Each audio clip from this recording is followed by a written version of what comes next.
Don't worry lah.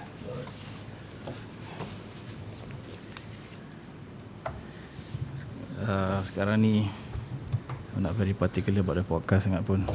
It's okay. Yeah. But just remind me not to swear. Sometimes I. Yeah, I know. Yeah. Force of habit kan.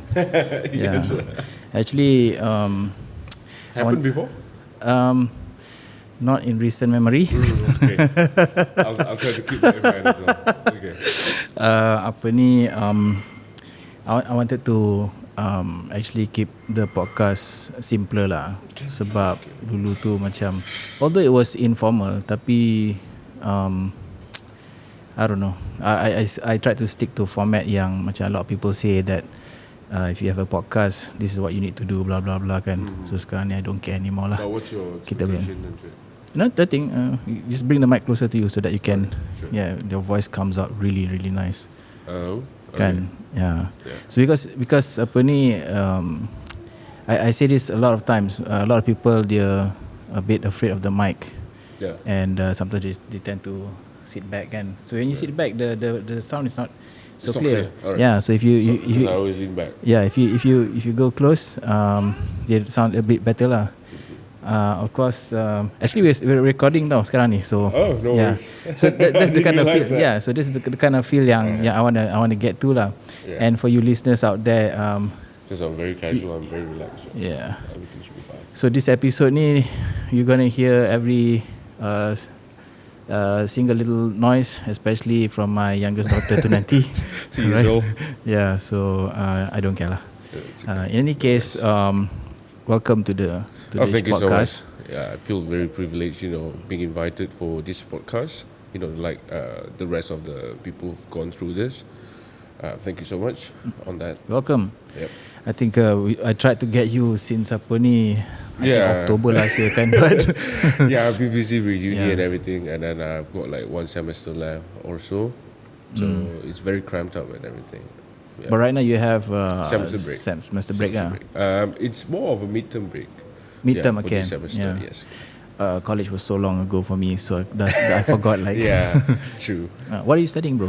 Currently finishing my what do you call this degree in finance. Finance. Yeah. Wow. Yeah, I get that a lot. Sungguh tak gel the Yeah, image yeah. and finance. Yeah, the puzzle doesn't fit Yeah, right because I get a lot of people ask me like, what do you do? I mean, what are you studying and everything? I always ask them to guess, and they'd be like, sports medicine, physiotherapist, and I'm like, far off because I'm doing finance, Yeah. and I kind of love it actually because initially I wanted to do dentistry, Oi. but it's just too expensive. Right. My late granny would say, well, you can do it, but we might need to sell the house. I'm like, Yeah. no way, Yeah, you yeah. got to stay there. Right. Yeah. It's quite surprising that you are interested in medicine, number one, and dentistry in particular.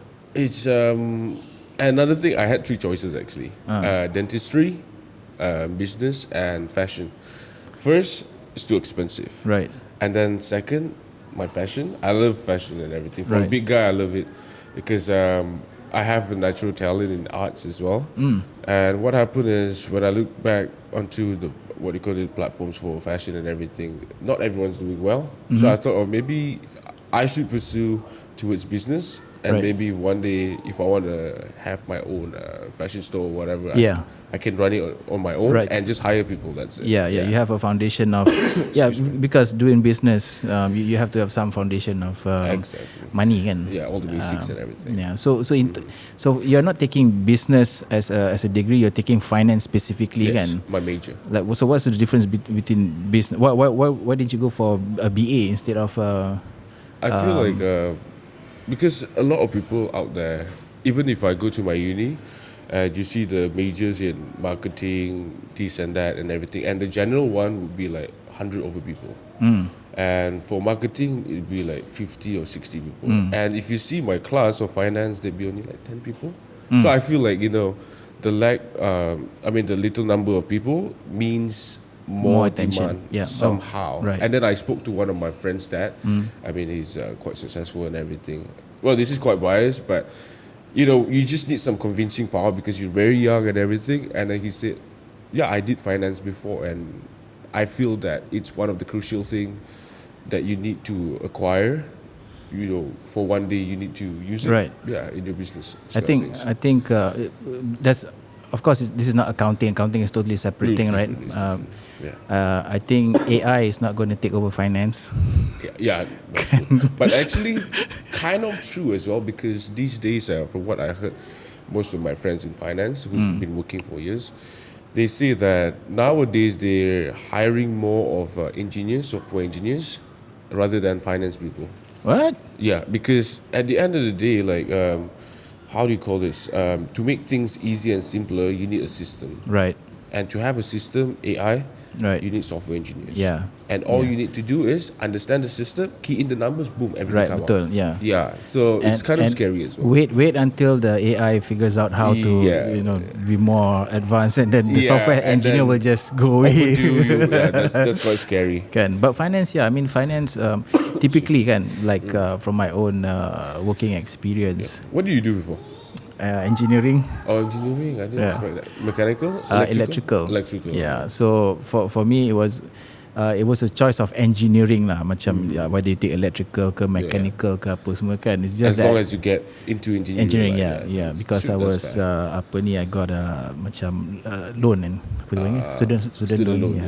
And I remember at that time it was back in the 1990s lah. I wasn't born yet, by the way. Not born that's how lah. And people kept telling, because at that time I think the country needs a lot of engineers though.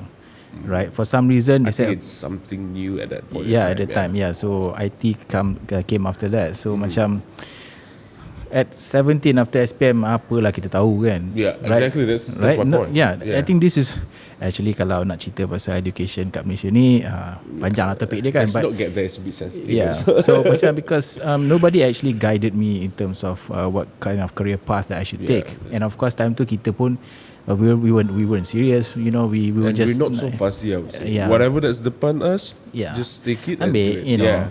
So I settled for electrical engineering just because somebody told me at that time they earn the most, kan? That's the usual convincing word for us. So 18 years later, that's not true. I mean, it can. You're doing something else now. I'm doing that kind of explains, right, people? So but finance kan. I mean, finance atau accounting, people in the all this business yang kena anything that has to do with numbers in terms of yang kira-kira bukannya numbers as in engineering kira-kira. Like formulas or whatever. They usually rise up to the top faster lah, because in any business you need people with a finance background ataupun accounting background usually lah. If you see the CFO, I would say those are the backbones. The CFOs apa semua, or the CEOs. True. I spoke to my lecturers and everything. She told me that if you want to be a CFO, you need to have these requirements of finance, and then you have to take your masters in this. So it's quite So crucial. hopefully your career will be. Inshallah. I mean, thank you so much. Hopefully your words are masin, and then everything will go. Ada doa je. Thank you. Kan. I appreciate all the duas. So so you have about how many semesters left? One? I've got one, but there's like 2 pending subjects which I have to take when they offer it. Right. So because since we don't have a lot of students, they have their timeline where they offer these subjects, the majors especially, and sometimes they don't. So I might need to plead for it, or I just have to wait, which is a waste of time. But at the end of the last semester, you would be getting your degree lah? Yes, correct. Alhamdulillah. So I mean, how do you balance between because you are very competitive kan. I see you all over macam all the Strongman events. I think you're also competing in Malaya Mayhem. Yep. Yes, Malaya Mayhem. Shout out to Malaya Mayhem. Thank you guys for organizing the event. And how I juggle between, actually I'm training, I'm working, and I'm handling my clients. And at the same time I do have some research work that I do.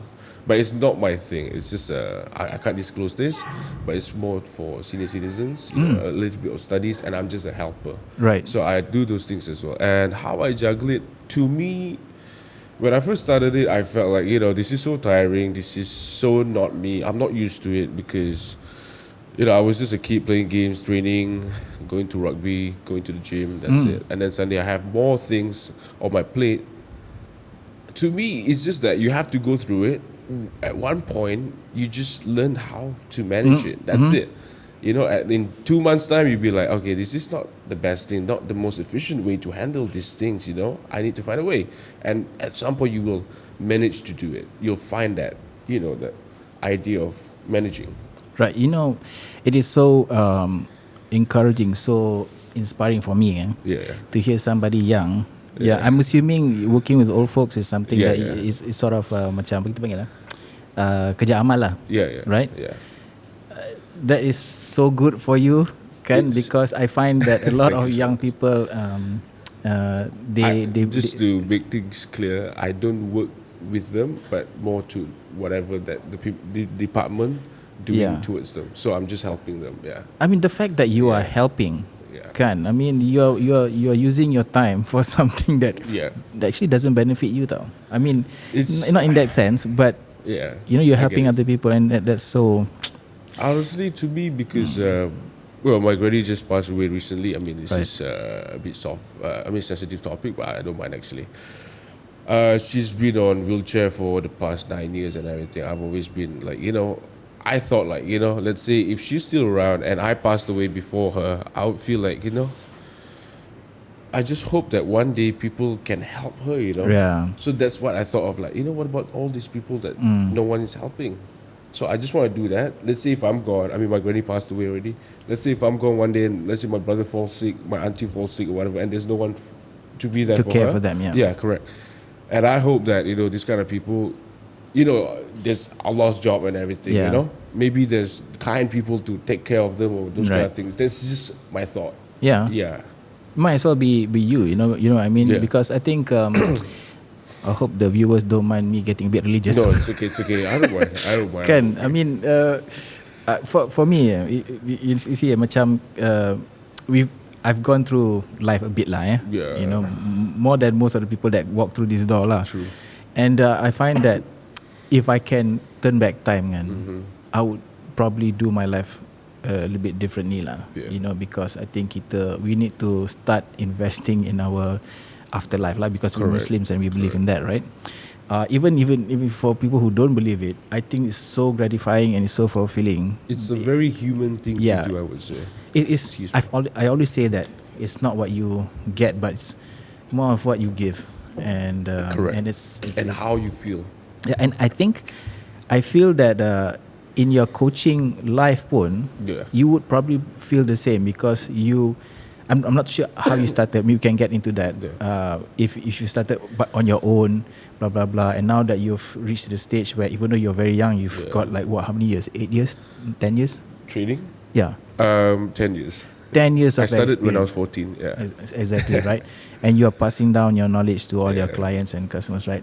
Mesti you rasa macam you see their progress. Yeah, it's right? Talk about coaching. To me, when I coach, it's not about me just like giving what you have to do this week, tomorrow, today, or whatnot. To me, it's about educating them, like in the sense where my program runs for 3 months or whatever. Some people will come back because they don't want to write themselves or whatever. But my knowledge is, okay, see, if you're done and you understand how these things works as a whole, you may go on your own. Yeah, that's like all the teachers do. Right. I teach you, you take it, use it. Yeah. That's what I feel. But some of them, they come back and everything. And again, to me, coaching is not just about about programming for your clients, what's best to improve them and everything. It's more of the connection as well. Yeah. Because I have clients like, who's like 16 years old. I have clients who's like 26, 25, 28. So some of them have their own problems, coach, I'm very stressed today at work. And then they'll be like, mind if I share with you? I just need someone to talk to. Yeah, go ahead.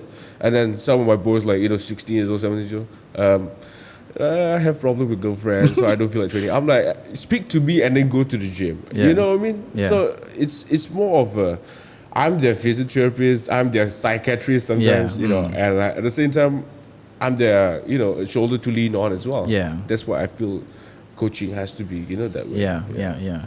And speaking about how you started, You said it was 10 years ago when you were 14. 14 means tingkatan 2 kan? Yeah, tingkatan 2, Form 2. Dude, how? I mean like... Okay, long story short, I was very active in rugby since I was like 12, 13 years old. And when I was 13, coming towards 14 years old, I broke my wrist. Okay. This one, pretty badly. And what happened is I met the doctors. There were 2 doctors, if I remember correctly. And one told me to do a surgery, insert a metal plate. And the other one said, you're still young, you just need to recover properly, we'll monitor your progress. And after that, you have to go to the gym to strengthen yourself. Oh, that's good advice. Yeah, exactly. I think that's like, I would say the light out of, that's where the idea popped. But the long story is, I grew up with my granny because my parents passed away when I was 2 years old. So my uncle took care of me. And he used to work in Volvo trucks in Glenmarie there. Right. What happened is he used to bring us out over the weekends. And this one particular weekend, 2002, Bukit Bintang. I remember correctly, I was 7 years old. They showed Strongman event, the world's strongest man to be precise. Big Z was there, Zydrunas Savikas, Marius Buzianowski. Most of the top guys at that point of time was there. And my uncle was part of Volvo, and they borrowed the trucks for the events, truck pool and everything.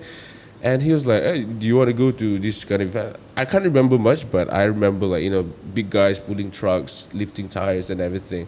I was a kid. And then after I broke my wrist, I started going to the gym. And then one day when I was clueless, lifting weights and everything, just sitting down, the commercial gyms where they have the flat screen TV, and they showed Strongman. So I had a very massive flashback. Yeah. I packed up my stuff, I went back home, and I went to see my late granny. I was like, have I met these guys before when I was a kid? Have I seen them before? And then my granny was like, she was wondering. And she was like, I think you have, and I'm sure you did. And I was like, wow, this is not something that everyone is doing, because I don't, at that point of time, I don't see anyone. Mind you, I was 13, 14 years old. I don't see anyone doing it. It's all just bodybuilding. Okay. Yeah. 10 years ago would be 2010. Yeah, 2010, right? Yeah, around okay. And then? That's how it started. So your injury was caused by rugby? Rugby. I broke my wrist. And then you didn't do any surgery, you just... No, I didn't. Seriously? And now it's okay? I mean, considering the amount of weights that you are... Yeah, that's why... if for those people who have been following me and everything, I've always had trouble with my left arm because I had the cast on for 2 months this way. Okay. And I always get pinched nerve around the shoulder.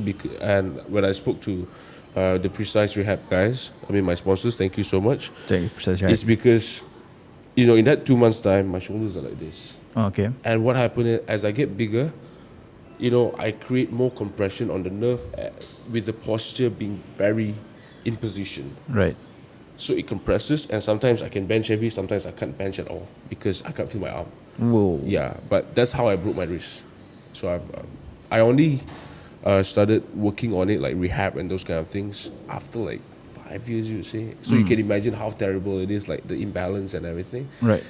But yeah, you live and you learn. But at 14 years old, when you decided to do strongman stuff, and you said that there weren't a lot of people at that time that did strongman. Correct. So how did you? I mean, YouTube dah wujud ke? Yes. Oh, YouTube dah wujud dah. Yeah, I think YouTube is 2007 or 8. If I'm not wrong. Okay, but the amount of content that was available on YouTube, was it sufficient for you to macam? Well, I just need the basic movements like deadlift, squat, bench, and then overhead press. Right. Those kind of things. And I just feel like, those things at that point when you're so excited, what is this? I want to know more. It's sufficient actually. And if you ask me how I've been training strongman for the past few years, I don't have equipment. Very minimum equipment. I don't have Atlas Stone, I don't have this, I don't have that. What I do is, I tend to get very creative and I improvise. When I don't have Atlas Stone, I would leave the most plates and simulate the movement, follow the motion and those kind of things. And if I don't have this, let's say if I don't have tire flip, which I don't have, I would do high pulls. Yeah, people will be surprised. Last year during Malaysia's Strongest Man, I didn't even train for that event, and Alhamdulillah I won. And yeah, what happened was they had a 420 or 450 kilos tire. And I had my best friend, my good friend from Singapore. He's very strong. He's very competitive, Zaki. You remember that? What happened is that he has the equipments and everything. And I'm very happy for him as a friend. Not happy for me because I don't have it and I can't train it. Right. So some way or, being a coach, I need to be creative as well. Right. Hello. Nama Elsa. Okay, later Papa will switch it on, okay? Ke Uncle Aras boleh help with the Elsa thing? Like, to me, it's how eager I want to be good at something, And on that event, on that day, we both had 6 flips, comparing to someone who has the opportunity to train with tire itself, and I don't have. Right. So I've always been the kind of guy like, if I can't do this, there's no way I can't do this. I gotta make it happen one way or another. But how do you know that particular exercise will translate, will carry over to tire flips, for example? All right. One thing about me, a lot of people don't understand is I'm very observant. And how I understand, how I apply my coaching and everything. Let's say if I have a big guy and whatnot, this and that. And I like to see, let's say Ray Williams, how he squats. And then the smaller guy, he's very strong. How does he squat? How can I apply it to my clients? And what leverages does this one fit? Is it going to be tally with my clients or whatnot? So I like to observe. And when I observe the motion of high pull, it's similar to tire flip. Yeah, because what happens in tire flip is you lift it off the floor and then you jerk it and pull your arms up. And that's what happens during the high pulls as well. You pull it off and then you yank it off. Yeah, that's how I feel. But do you think, apart from you trying to be creative with your workout in the absence of the actual equipment used, do you think it has anything to do with your genetics as well? Do you, because genetics. Yeah. Yeah, I obviously. So you are, before you even started, you were actually stronger than your friends. Yeah, I've always. We start off with at home, because my family runs food catering business, and my uncles or whatnot. It'll take 2 of them to carry a big pot of chicken and whatnot, and I can carry it on my own at 11 or 10 years old. Damn. Yeah, and then when I moved to rugby, I wasn't always the tallest guy, but I've always been the biggest guy. And when I go into the field, my mindset is like, no one can take me down, and I'm just going to run straight. That's what my coach always tell me. You run straight. You don't go sideways or whatever that comes in front of you, just smash. Just bulldoze. Yeah, exactly. And there was this one point where we had a match, and it took 7 of them to get me down. I was actually heavier when I was around 16, 17. I was 142 kilos. Dude. Yeah, now I'm about 100 and something. And my best time for sprint, 100 meters, I got the 3rd fastest speed in the whole team. That was under 18s, if I'm not wrong. At what my rate? speed was like 27 km an hour. The rest is like 29, the higher than me. And they're all winger, and I'm just a prop.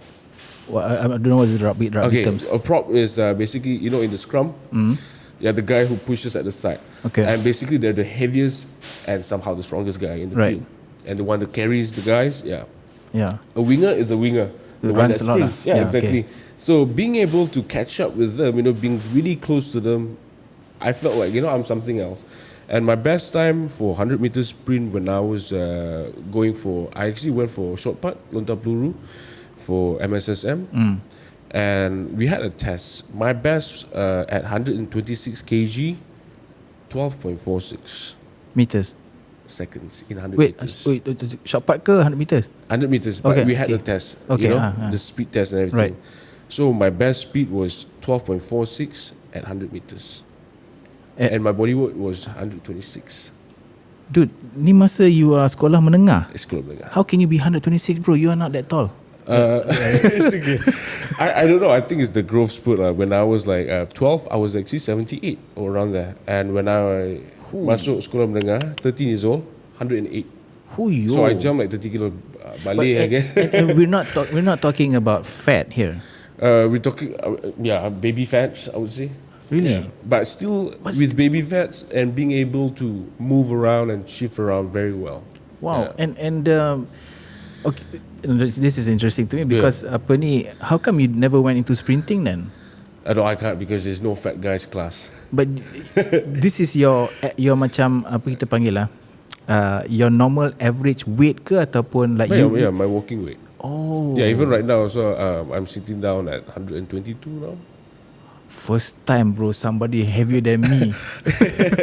I guess that's something to be appreciated of. Oh my god, seriously, bro, wow. Yeah, I've always been a big boy.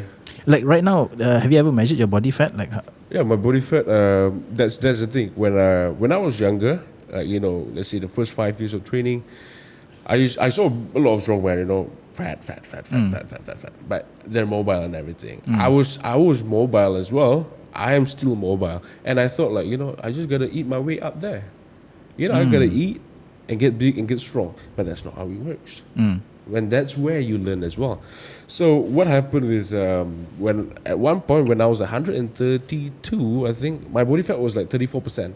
That was like 4 years ago. Okay. And I was like, you know what? I've had enough. It's very hard to tie my shoes off. Putting socks is a lot of work. So I was like, clipping our toenails. Yeah, exactly. Yeah, I know it. Yeah, that's probably like 3 months once kind of thing. Or maybe just like pedicure, manicure, please. Yeah. So what happened after that is I tried to work differently. Eat differently, train differently, and then my current body fat now at 122 is about 24%. Damn. Oh, that's, yeah, man. Yeah. So I feel like I should be around 20% at 130 kilos. That would be a goal for me, honestly. Wow. Yeah. Okay, dude. We've reached the halfway mark, and we'll be right back after this. See you guys in a bit. Yeah. All right. And welcome back with Zarol. Yep. Okay, bro. Yes. Apa ni? So right now you're mainly competing as strongman more or powerlifting more? I would say strongman. Strongman. Yeah. Powerlifting I would just do like once or twice a year if I feel like it. That's still like a lot. Once or twice. But sometimes once I think in 2016 I think I competed in 4 weekends in a month. Ui. Yeah. Powerlifting, 1 powerlifting and 3 strongman. Yeah, you can say I'm greedy, but that's where the income is, I would say. So yeah, I had to do. Okay, but I mean that's interesting because in between powerlifting and also strongman, which has been around longer? I would say powerlifting. Huh? Powerlifting is longer. But yeah, it's just that no one do anything about it. You get what I mean? Which one is bigger? I would say strongman is bigger here. Macam mana? Like how? If it's newer kan? How do I put it in words? It's in the sense where people who does strongman, they really want to do the competitions like very fast, Like powerlifters, they can just stay in the gym and then just like train. I'm a powerlifter. You're a powerlifter. He's a powerlifter.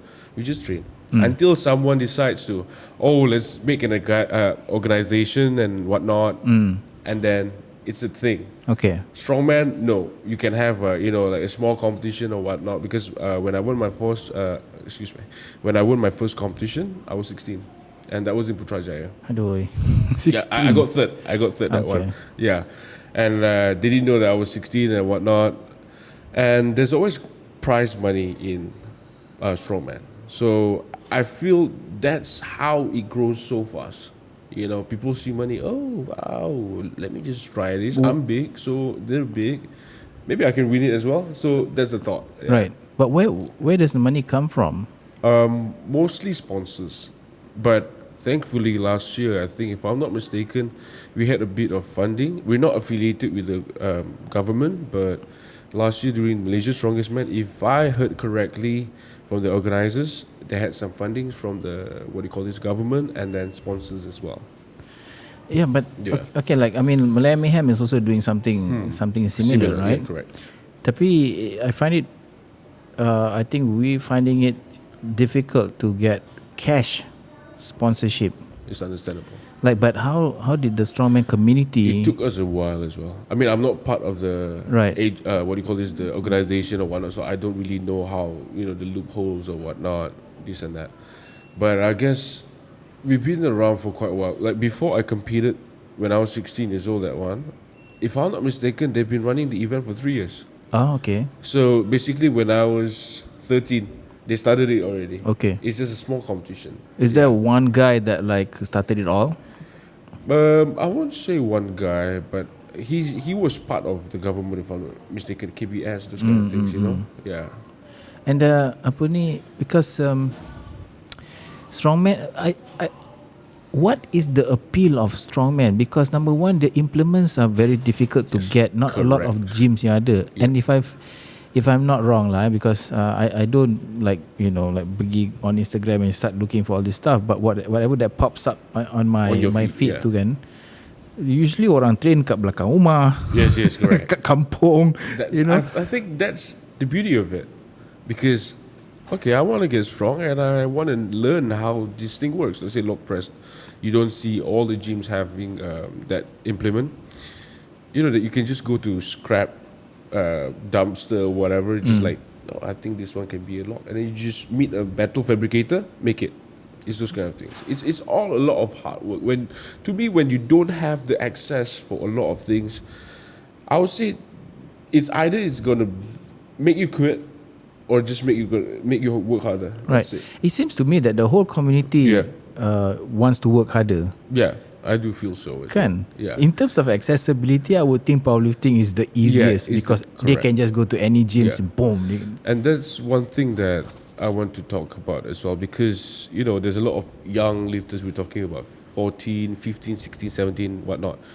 And they're so lucky today that they have organizations like MPA, MAP, and now Mayhem. Hopefully they'll be sanctioned as well, so there'll be records. I mean, the one of my fans anyway. So what I'm trying to say is, when I was 14 years old, I'm not boasting or whatever. In 3 months of training, 4 months training, I actually hit 200 kg deadlift. And I would say, as a 14 years old, that's a lot. Yeah. I think that's where I feel like I'm stronger than a lot of people. Yeah. And what I'm trying to say is, now that they have sanctions, federations and whatnot, you can break records, If I had it back then, I would have my names on it. It's be there forever. I think it only started when I was like 18 years old. Yeah. There's federations and whatnot. So I feel like all the kids these days and everything, the powerlifters, the new ones, the youth, they're lucky, very lucky. And you wake up, oh, I'm 16 years old, I want to do powerlifting. There's there's Aspire, there's this and that. I'm not promoting anyone, but I'm just saying Zealfit. Yeah. But I just feel like they're very lucky, because back in the days I used to get kicked out from the gyms a lot because you dropped the weights. It's not really dropping the weights. It's mostly about you intimidating the rest of people. I don't see why people need to be intimidated by us powerlifters, but it tends to happen sometimes. Right. Yeah. But you mentioned that you cari makan from the Strongman events, kan? Number one, how big is the prize money? Yeah. Number two, I was expecting that. Number two is, apart from the money, kan? Yeah. What's your motivation, bro, for Strongman? Okay, we'll go for the first one first. The lowest prize that I've the lowest price that a Strongman event would offer here would be, first price is 1,500, and it can go up to 3,000 to 5,000 sometimes. Ooh. It really depends. Yeah. Okay. Yeah. And once in Singapore, this was like 5 years back, if I recall correctly, they put 5,000 SGD on the line for the first prize. Whoa. And I was rooting for the first prize. I was leading, but I passed out on the last event. I finished third, which is just 1,000. At that point, $6. Yeah, I mean, if I won 5,000 Singapore dollars, that would be about 14,000, 15,000. So what motivates me? Is honestly, to me, in powerlifting, Strongman, to me, I've always had this mindset of whatever I do, because I came from not to say like bully or whatever, this and that. I was the big bully back then. You see, and when I being an orphan, to me, I lost my parents when I was 2 years old. I wanted attentions, and then bullying people, you get attention. You do know that, right? Yeah. People look at you. Oh, this guy is the big bully and those whatnot and everything, but those are the bad attention. Right. And then my teacher in school, Miss Wu, her name is Miss Wu. She spoke to me. I see a lot of potential in you. But the thing is, you're going to the wrong path. You're applying it on the wrong platform. Why don't you use it to gain good attention? Do sports. And then when I started doing sports and everything, people start looking up to me. Oh, that guy, I'll be the word of mouth from people to people and everything. And that's what motivates me. Because I was once lack of love and attention from my parents. Because my late granny have always been busy to raise us, work at 4 a.m. and whatnot.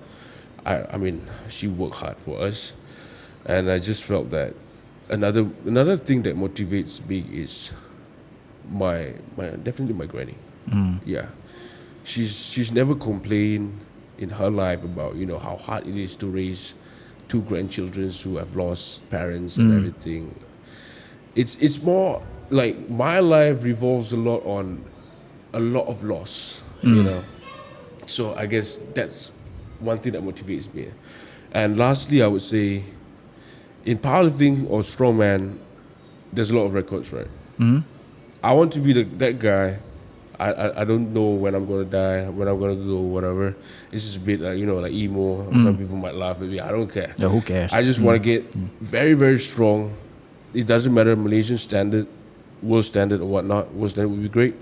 I just want to put a lot of records on there, set the bar higher, and when I'm gone, it will take someone to work really hard or maybe as hard to break it. Right. That's why I feel it. Where do you stand in terms of being the strongest in Malaysia sekarang ni?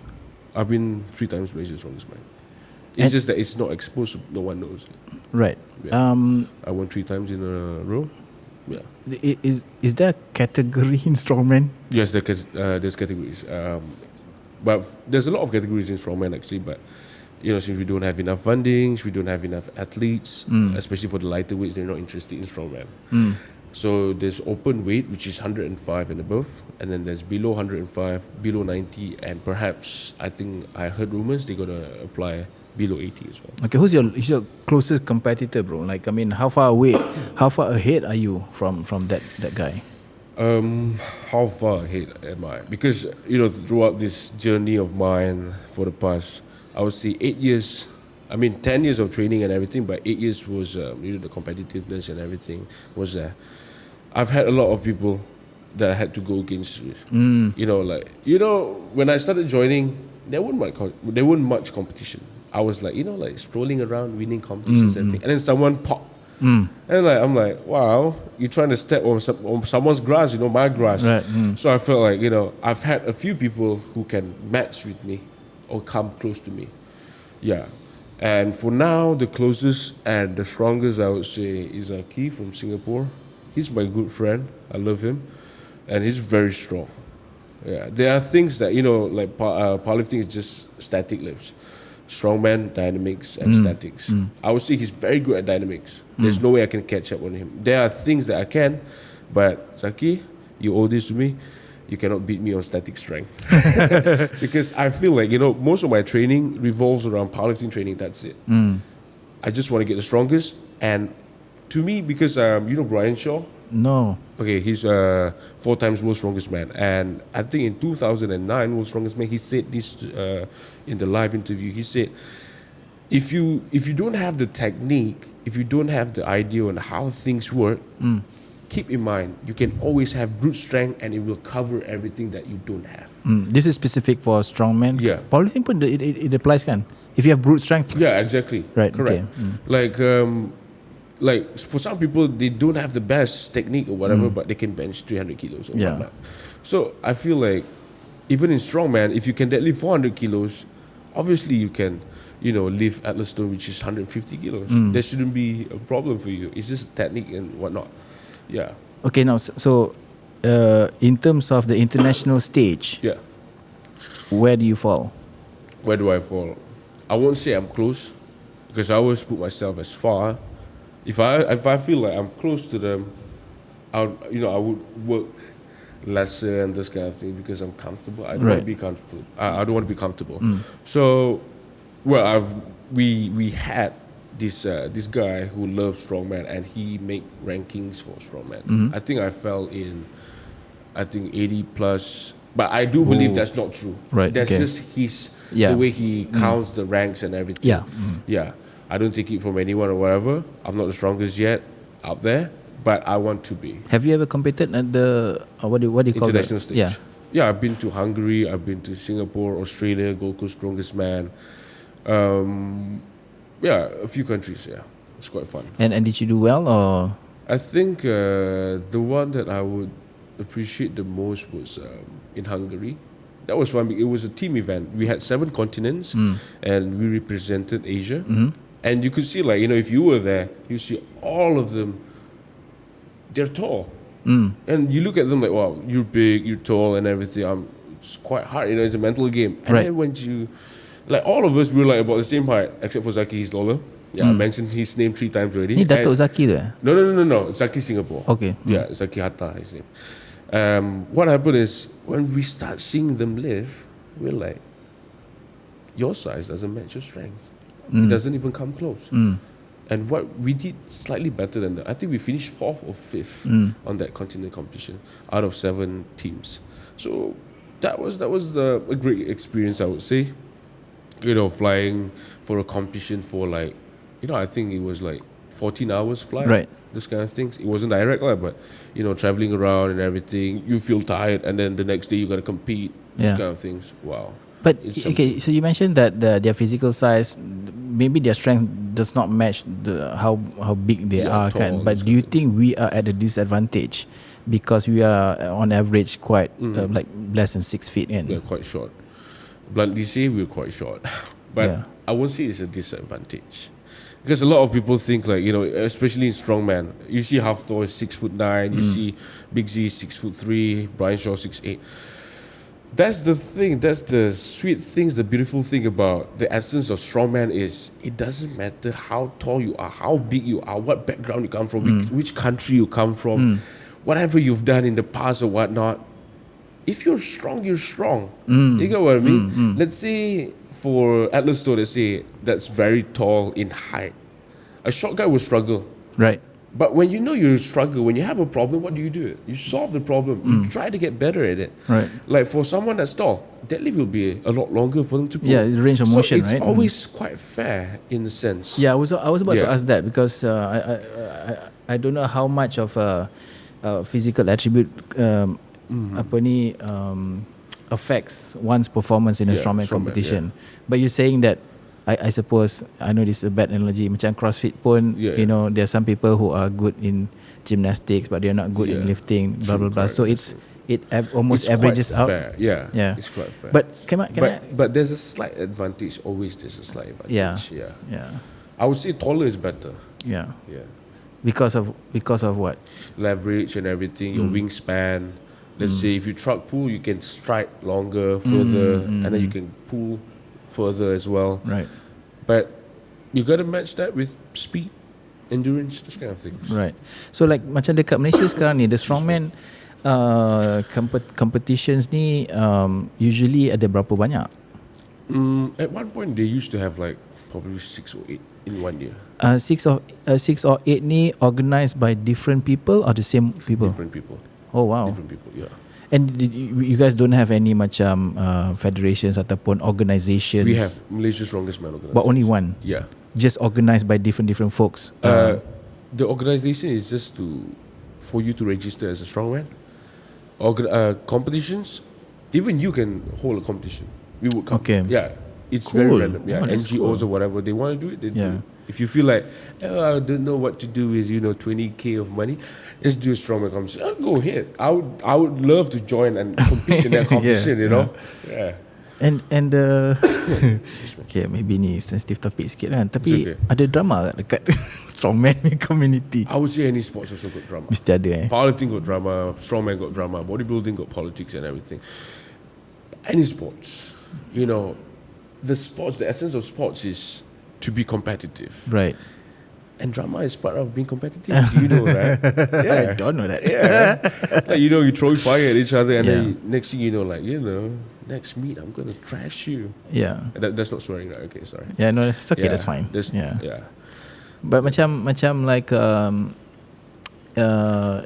when there is a competition everybody is allowed to compete Correct. Right. So you don't see some people staying away because of the drama. No.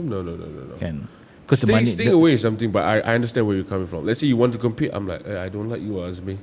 Don't come. I don't allow you. No, there's no such tak thing. adalah. Yeah, there'll be like like, oh, this guy's here, this kind of thing. But Yeah. there's never been like, you can't compete.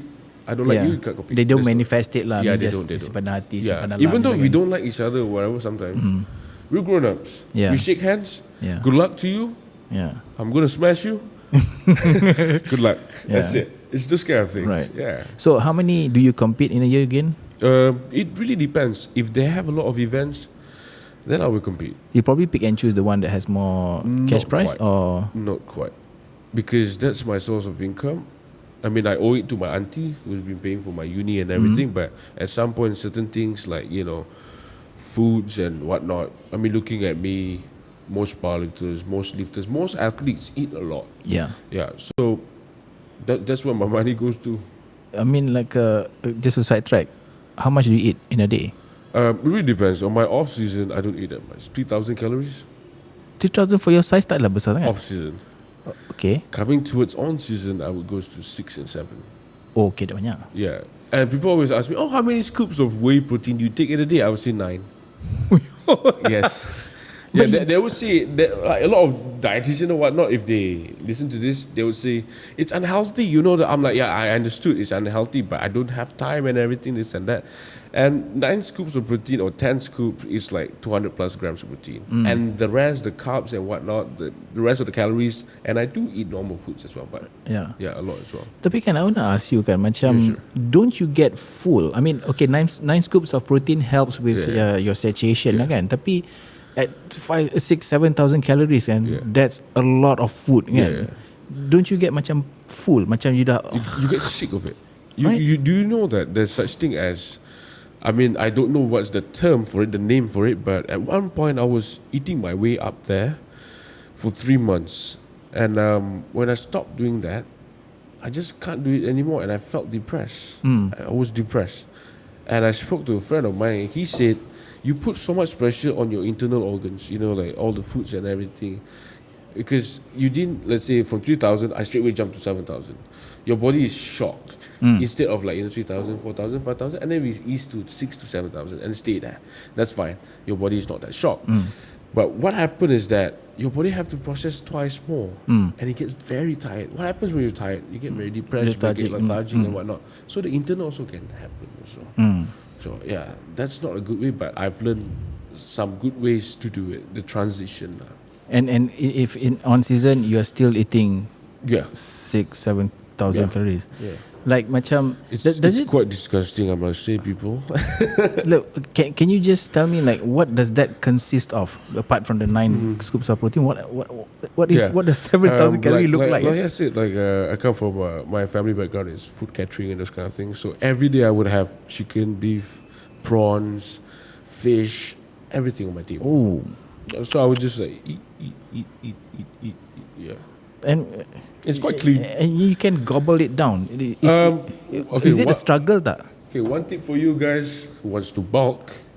You know what I do when I can't eat? I just watch some videos, play games, and then just eat. Makan lah, but not junk food lah. Not junk foods. I would say like in 100%, 70 to 80% is all normal foods. Junks is just like 20-30%. I don't even drink sweet stuff. I only do when I have cravings. Right, Aras? Yeah.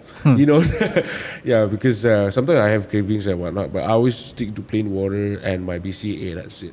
That's about it. Wow. Yeah. I mean, when you eat that amount of foods and everything, you got to compensate it in some way, one way or another. You can't have, too many heavy things, Right. Yeah. In terms of your training, how often do you train? How often I train? Off season, 3 times a week, 4 times a week.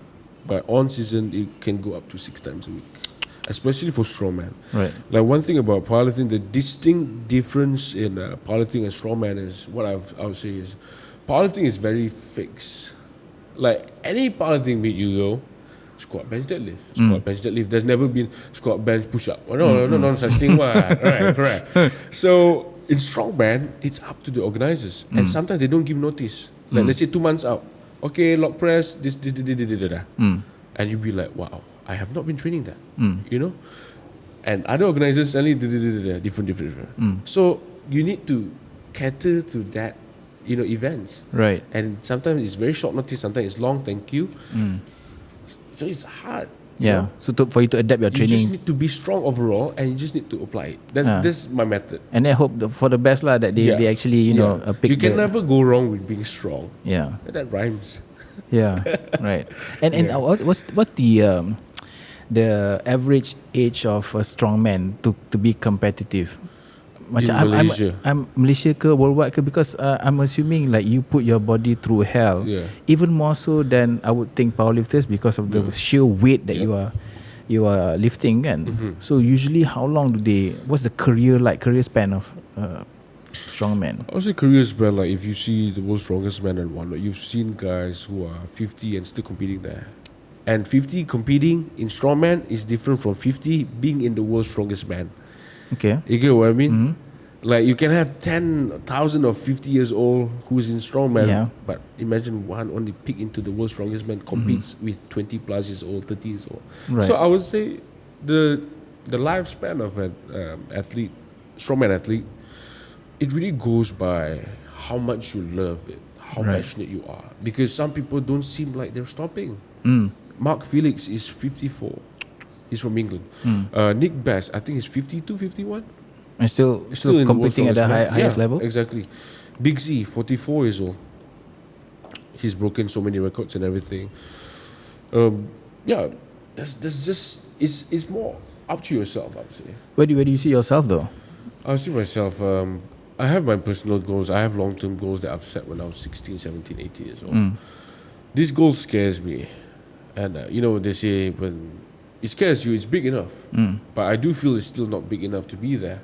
And I do believe that one day I'll be there. Yeah, no matter how hard it is, no matter what it takes. Do you mind sharing what that goal is? Oh, okay. Doesn't matter. In powerlifting, I'm just not going to disclose my strongman one, but my powerlifting, when I was 17 years old, I felt like I was quite strong. Because 17 years old, I deadlifted 300 kilos. Yeah, I don't care who claims to be the first 300 kilo deadlifters, because I got my eyes on 400 now. Yeah. Where are you now? I'm at the best I've done is 350. Oh, 50 kilo again. Yeah, that 50 kilo is a snail, very slow. So I would say when I was 17, I set myself a record. A goal, a long-term goal where I want to hit 400 kilos, 250, and 400 kilos. That'd be 1,050 total. And I think if I do hit that, will stay in the region of Malaysia, the nation, for a while. Yeah. Nobody's coming close to you pun, kan? That's the thing. I want to set my own gap. Yeah. That means you have you're a very determined, motivated individual, because competing with yourself pun not easy, because you're not getting any external stimuli, kan? Correct. That's crazy, bro. It's more of a lot of things comes to waking up, telling yourself positive things. A lot of people ask me like, Zal, like on a bad day or whatever, they say, how do you push yourself? I'm not crazy, but a lot of people think that, is this guy nuts or what? Because before I leave, you can ask my friends, Araz or whoever. Before I leave, right, I'm on my headphones and I would say, let's go, buddy. You got this shit, excuse me, sorry, I didn't mean that. Let's go, buddy. You got this and everything. Like, this is nothing you've done more before, those kind of things. Even if it means like something I'm going to try for the first time, I would always tell myself that. Yeah. And just psych yourself up, what they always say about, let's say you have trouble or whatever, it's always you that comes first. You have to self-praise, self-encourage yourself and everything. 100% agree with that. Yeah, I learned that pretty late. I learned that like mid last year, and I never felt so driven. Yeah. Like for me, macam when I was in school apa semua ni kan, I wasn't the brightest bulb in the kan, but I always pretend that I was. It's fine. that I can, when I take an exam, I know that I'm gonna ace this, but even though I didn't, whatever kan, tapi in my mind, you have to believe that you can do it first. Nobody's gonna tell you that. Exactly. Come on, Believing is one thing. Saying it verbally, you should try it also. Like everyone who's listening to this, you should try it. Believing in your head is one thing. Saying it is totally different. it's like, you know, a big slap in your face. Like, dude, wake up. Yeah. You love this. Don't lose it. Gotta do it. That's how I feel about I it. suppose so lah. Yeah. I've never thought about it that way though. Yeah, it's a lot of mental thing. Right. Yeah. So we've got to wrap up a little bit now. Yeah. And there was something I want to ask, macam, especially about how you are supporting yourself, kan? Yeah. Right now, you also doing some coaching. Yeah. And how many clients do you have right now? I cannot disclose. Oh, you can't? I can't disclose, but I would say slightly more than 10. That's cool. Yeah, I think it's somehow part of, you know, I mean, a lot of people think I'm scary. A lot of people think I'm arrogant or whatever. I mean, a lot of people meet me at competitions. Right. I'll be screaming after lifting and whatnot. Of course, they'll be thinking, why this guy is so cocky, so arrogant, streaming here. And I'm like, dude, you have not spoken with me before. So know me, learn me, and I will learn you as well. Yeah. Because that's how it works. And most of my clients, some of my clients, I would say like 4 or 5, they stay with me for 6 months more. Right. Yeah. I think you're a totally different person from From what people see. I don't really portray myself, you know. Yeah. Yeah. That's what I love about He's myself. a gentle giant, guys. Yeah, I'm not the gentle, but I can be a very firm coach. You know, like when you take my program, my training lightly, I can berserk sometimes. Yeah. It's just a matter of, to me, you sign up, you look for my help, because honestly, I'm not complaining about how I charge or whatever, because I understood once I wanted a coach and it was too expensive for me. Like, you know, 14 years old, you want to pay $50, that's a lot of money. So now I charge fairly low and everything. It's me, like, you know, of course I'm making a living and everything, but at the same time, I want to give the most knowledge to you. Yeah. And when you don't apply it, you don't respect my knowledge, you know. I respect the fact that you pay me, but you don't respect that. And the worst thing that you can do to yourself, any athletes in this world, is that you don't respect your own goal. It's what I feel. I get really angry. Like, you know, I always tell like my clients, like, you know, you really want to do this, right? You want to do this, but you don't even have respect for your goal. How are you going to get there? Right. You know? How you give respect to your goal? You work so hard. Yeah. You work so hard. You stretch well, take care of yourself, pamper yourself. Yeah. Like, it's quite funny. Like, sometimes, like, I pamper myself. So after competition, right? Oh, the next day, let's have some dessert. You know, sometimes it's just me on my own and a dessert. And my friends like, what are you doing there? I'm just celebrating my win. Yeah, of course you can do that, right? Yeah, I mean, no, it's quite fun. A lot of people don't do this, you know. If you feel like, you know, I need to shop today, just go ahead. Yeah, it's fun. You still have a life. Appreciate yourself, right? Because no one else will. Dude, last question, bro. Sure. Once you graduate, inshallah, and you get a job, do you think you still can do all this? Yeah, shouldn't be a problem. I've gone through a lot, and I can go through more. Inshallah. Cool, man. Yeah. Inshallah, bro. And I pray the best for you. Thank you so much. I pray the best for everyone as well. And yeah. And hope I wish you all the success in the world. Hopefully that you reach your goals safely. Yeah. Right. Yeah. Where can people find you on Instagram? You can find me at Zarol Alfian, ZAROLALFIYAN. Are you taking any more clients? Anyone who wants to learn. There you go, guys. I'm always ready. Thank you so much, Zealfit. Thank you for this podcast and the opportunity. I appreciate it a lot. And yeah, hopefully there'll be second episode or something. Yeah, sure. You're always welcome back, bro. I'm just kidding. Yeah, no problem. All right, thank you so much. So, okay, guys, the camera is gone as usual. So we'll see you in the next episode, inshallah. Inshallah. All right. Assalamualaikum. Assalamualaikum.